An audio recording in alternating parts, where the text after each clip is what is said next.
Everyone, welcome to our channel Sunshine Fortunes Education. I am Gunjan Malhotra. पहली request आपके लिए, अगर आपने हमारे इस चैनल को अभी तक सब्सक्राइब नहीं किया है तो प्लीज़ हमारे इस चैनल को सब्सक्राइब कर लीजिए। आज का जो वीडियो है वो हम लोग कनाडा और यूके को ध्यान में रख के बना रहे हैं। बहुत से स्टूडेंट्स की क्वेरी ये आ रही है कि जॉब मार्केट जो है वो यूके में और कनाडा में इम्पैक्ट हो गई है। उनके जो फ्रेंड्स हैं और रिलेटिव्स हैं जो वहाँ रहते हैं वो उनको इन्फॉर्म कर रहे हैं कि पार्ट टाइम जॉब्स की अवेलेबिलिटी जो है वो कंपैरेटिवली काफ़ी कम हो गई है। तो इसके बारे में हम लोग थोड़ा सा बात करेंगे। पहले मैं कनाडा के बारे में बात करना चाहूँगा। देखिए, पर्टिकुलरली ये जो इशू आ रहा है, जो फीडबैक हम लोगों को मिला है स्टूडेंट्स के थ्रू कि जॉब कट्स हैं एंड पार्ट टाइम जॉब्स नहीं मिल रहे हैं, स्टूडेंट्स को जॉब्स में प्रॉब्लम्स आ रही है, वो ज़्यादा जो फीडबैक ऐसा आ रहा है वो टोरंटो रीजन में, ग्रेटर टोरंटो एरिया GTA जो है, ग्रेटर टोरंटो रीजन है, वहाँ से ये न्यूज़ आ रही है। मेन रीज़न क्या है, इंडिया से और नियर बाय कंट्रीज से काफ़ी ज़्यादा स्टूडेंट्स इन एरिया में जाते हैं। कॉम्पिटिटिव मार्केट हो गया है, कंपटीशन काफ़ी बढ़ गया है। मेजॉरिटी ऑफ स्टूडेंट्स जो यहाँ से जा रहे हैं, स्किल्स उनका कुछ होता नहीं है। यहाँ मैं बेसिकली सॉफ्ट स्किल्स और प्रोफेशनल स्किल्स की बात कर रहा हूँ, एजुकेशन से रिलेटेड मैं बात नहीं कर रहा।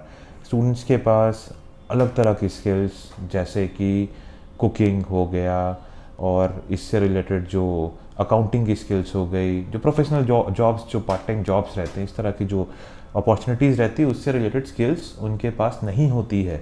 पर्टिकुलरली जो +2 करके इंडिया से स्टूडेंट्स जा रहे होते हैं, वो स्कूल से निकलते हैं, IELTS का पेपर क्लियर करते हैं, रिजल्ट ठीक होता है, वीज़ा लगवाते हैं, वो पढ़ने के लिए चले जाते हैं। एंड वो सबका एक ही मोटो रहता है कि भाई हम लोगों को टोरंटो रीजन जाना है। रीज़न भी उनके कोई ना कोई रिलेटिव उस एरिया में रह रहे होते हैं। तो ऐसा करने के चलते उनको वहाँ पे थोड़ा कंपटीशन ज़्यादा फेस करना पड़ रहा है, उनको प्रॉब्लम आती है। नाउ अब हम लोग देखते हैं कि कनाडा अगर आप जा रहे हो और आपको जॉब भी लेना है और एक्सपेंसेस भी कवर करना है और जाना भी है, because you can not waste your time, तो आपको क्या करना चाहिए। दूसरा ऑल्टरनेटिव आपके पास ये रहता है कि आप टोरंटो रीजन ना देख के ब्रिटिश कोलंबिया वाला जो साइड है, जैसे कि वैंकूवर वाला रीजन है, सरे वैंकूवर का जो एरिया है, उस रीजन पे फोकस करें। वहाँ पे कंपेरेटिवली जो स्टूडेंट्स इंडिया से जाते हैं वो लेस होते हैं। तो आपको एक एडेड एडवांटेज मिल जाता है कि compare to the number of students which are going in Toronto region, crowd वहाँ कम मिलता है आपको, एंड इसके चलते कंपटीशन भी कम मिलता है। तो इस चलते आप रेस्ट एश्योर्ड रह सकते हैं कि आपको उस एरिया में पार्ट टाइम जॉब्स इजीली मिल जाएंगे।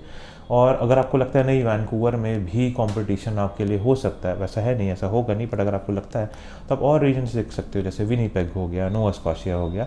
बट सेफ प्ले करना है, अपॉर्चुनिटीज़ भी चाहिए और ऐसे एरिया में जाना है जहाँ आपका मन भी लगे। आप वैंकूवर रीजन पे फोकस कीजिए। टोरंटो रीजन थोड़े टाइम के लिए भूल जाइए, बाद में वहाँ पे आप शिफ्ट हो जाइएगा PR लगने के बाद। देन आपको ऐसे भी कोई प्रॉब्लम नहीं आएगी, बिकॉज आप स्किल्स बिल्ड कर चुके होंगे।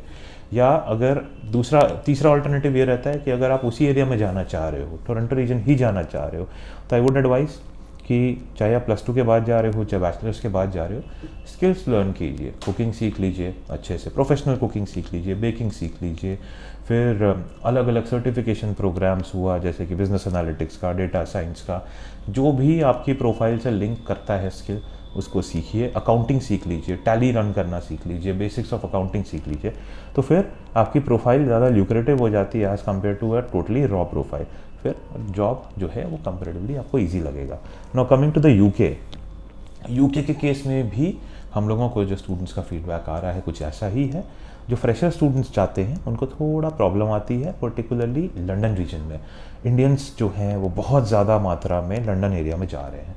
तो लंदन एरिया को फोकस ना करके you try to go to Scotland region, you try to go to Northern Ireland region, Wales में आप जाइए, जहाँ पे कंपटीशन कम है, भीड़ कम है, अपॉर्चुनिटीज़ आपको वही मिलेंगी, मिनिमम वेजेस वही मिलेंगी जो लंदन एरिया में है, एंड एक्सपेंडिचर आपका कम होगा, you will save a lot.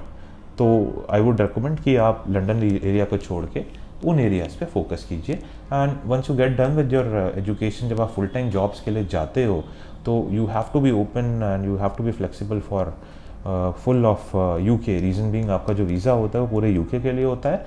And education completion के बाद जहाँ पे भी, जिस कंपनी में भी आपकी जॉब लगती है, उनकी जिधर भी जॉब ओपनिंग होगी वो आपको उधर ट्रांसफ़र कर सकते हैं। तो आपको ऐसा क्लोज माइंड नहीं होना है, you have to be flexible कि भाई मैं सिर्फ लंदन ही जाऊँगा, मैं लेट्स से मैनचेस्टर, बर्मिंघम या एडिनबर्ग नहीं जाऊँगा, या मैं ग्लासगो नहीं जाऊँगा, या इधर बेलफास्ट नहीं जाऊँगा। You have to be open. And जैसा मैंने कहा, स्किल्स जो है वो आपको हेल्प करेंगी।